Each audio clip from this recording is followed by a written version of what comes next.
Ms. Parker, your story is my story. You are me. So everything that you said resonates with me, and I am so incredibly familiar with the idea of going through community college and working 3 jobs because this is my experience. I will disagree with you on one thing. You said the odds are that you will not lift yourself out of poverty. You already are lifting yourself out of poverty, so I hope you know that. Again, I could take the whole 5 minutes because this is so deeply personal to me, but 2 things I want to first clarify. This idea that graduate debt is a choice, I have to push back on that. All I ever wanted to be was a teacher. I went to community college, went back and got a bachelor's degree. In order to be an entry-level teacher and maintain Connecticut certification, you have to obtain a master's degree within your first 5 years and then professional certification. So in order for me to get an entry-level job, I needed a postgraduate degree. So it's not a choice. And then the other thing that I could feel the energy coming off of you when the comment was made that we could find other jobs, you know, maybe welding or career training. I was told the same thing 15 years ago, and I went and became a certified nurse's aide, and I worked my way through school.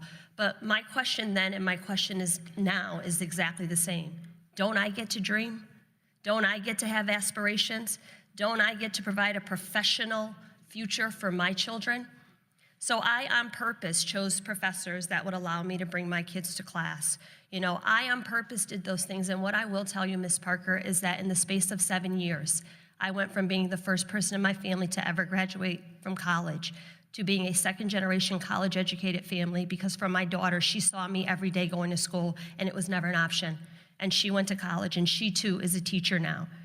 So if you ever question what this means and why it's important, your daughter is seeing through you what the possibility is, and you do get to dream.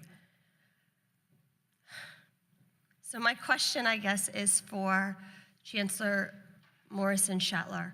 When we're talking about eliminating programs like the Federal Supplemental Opportunity Grants, or TRIO, or Gear Up, are those programs directly attacking low-income families, in your opinion? Because one of the things I was told when I couldn't get a loan or a grant was to have my mother or my family fill out a PLUS loan or a parent loan. If I'm already working 3 jobs and helping to take care of my family, my mother didn't have the capacity to fill out a loan on my behalf. So it just perpetuates this idea of generational poverty. It says if you already don't have it, you can't have access to it. So is the elimination of these programs, in your opinion, a direct attack on low-income families? I think the problem is exactly as you mentioned it. Anything that prevents people from being able to apply for any aid or support at all is attack on student learning and the ability to progress in their careers. And that's why I'm so proud of what North Carolina is doing in terms of capping things like 3% cap on fees, making sure that we've got state investment in the cost of attendance for students. So any program that puts barriers towards people applying for support to be educated, I think is attacking student learning. Thank you.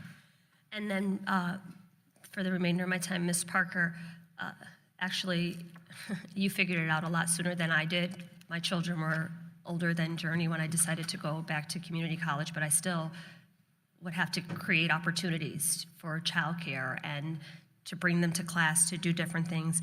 What do you think would happen to other students if programs like the childcare access and childcare that currently exists were further eliminated? Thank you. First of all, thank you. I think it would give us, when I say as student parents, the opportunity to move forward and progress, and like you said, break through generational barriers that have been placed upon us.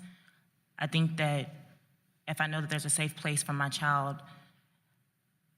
while I'm in class, I would have the bandwidth to focus more on what my studies are. Thank you.